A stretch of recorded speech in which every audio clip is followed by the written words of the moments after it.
Welcome back. In this lesson, we're going to learn about the Python dictionary data structure. In this lesson, we'll review what we know about data structures and specifically the dictionary data structure.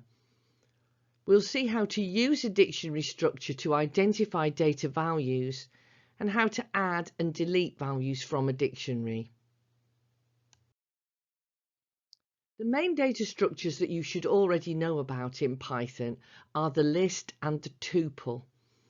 These are both sequential data structures. They contain multiple items and each item has an index number. The index number represents the position of the item in the list with the numbering beginning at 0. Let's just check your understanding.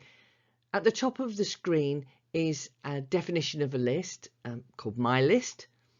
See if you can answer these questions.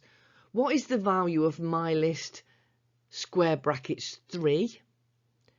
And what is the result of the command my list square brackets 0 equals j? So take a moment to think about that. You can stop the recording if you like, scribble down your answers just to check that you understand how sequential data structures work. So the answer is that the value of my list 3 is the letter Q, because numbering starts at 0. So the value with the index number 3 is the letter Q, and the result of my list 0 equals j would be to overwrite the letter A in this list with the letter j. So how does the dictionary data structure differ? Well, each data item in a dictionary is identified by a key rather than a simple integer.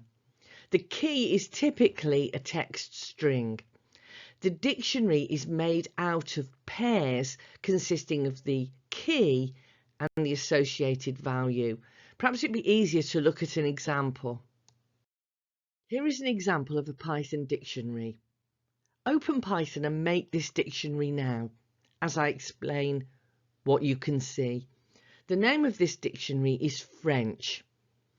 You'll see that a dictionary, unlike a list or tuple, is enclosed in curly brackets, and it consists of a series of key value pairs. The key value pairs are separated by commas. Each key value pair consists of a key, as I say, typically a text string, a colon, and then the value that is associated with that key. The value can be any data type. When you're ready, you can pause this video and create the dictionary shown on the screen, and let's go on to work a little bit with that dictionary. Once you've created a dictionary, you can access any of the values in the dictionary. Remember, the values are identified by a key rather than an index number. So to access a data value, you'd enter the key in square brackets instead of a number. So this command, print French hello, will output the associated data value, which is the word bonjour. Try typing that in now and see what you get.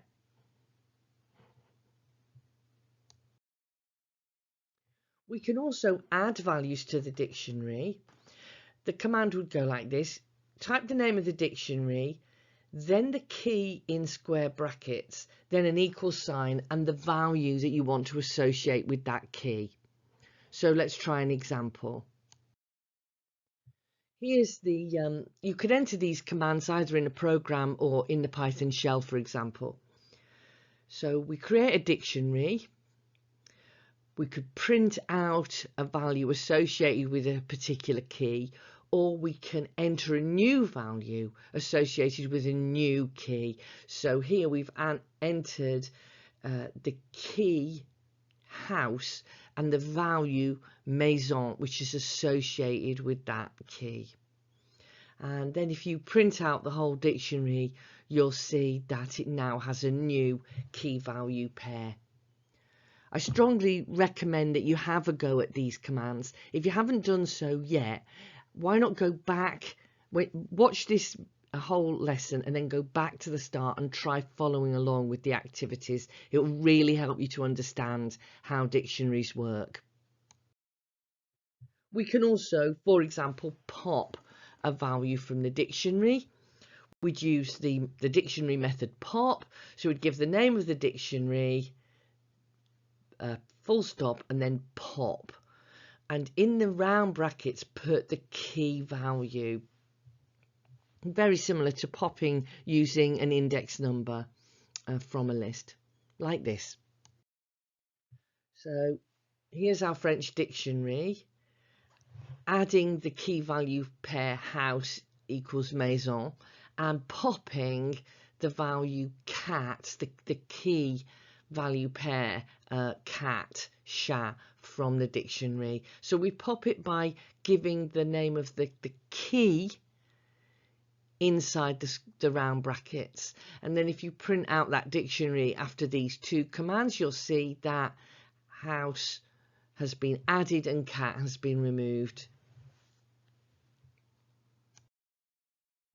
Remember that a dictionary isn't sequential, and if you look at a dictionary, it won't always output in the same order, and you can't use numbers to identify the items. You can't go through a dictionary with a for loop, for example.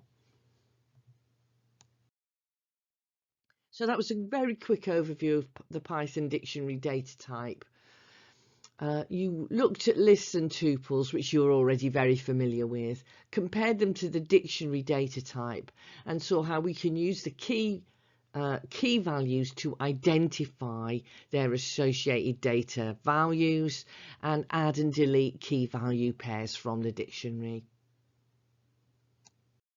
So I'm leaving you with this activity. Choose any language that you know. You only need to know a few words of it. Make a Python dictionary with key value pairs. The keys are words in English and the associated values are words in this other language. And then you can use your program to translate English words into French or whatever the language is. And if you don't know any language apart from English, you could look something up using Google Translate, for example. Okay, so that'll just give you a bit of practice with using Python dictionaries. In the next lesson, we're going to look at the use of hash tables as a data type, as a data structure. Okay, bye for now.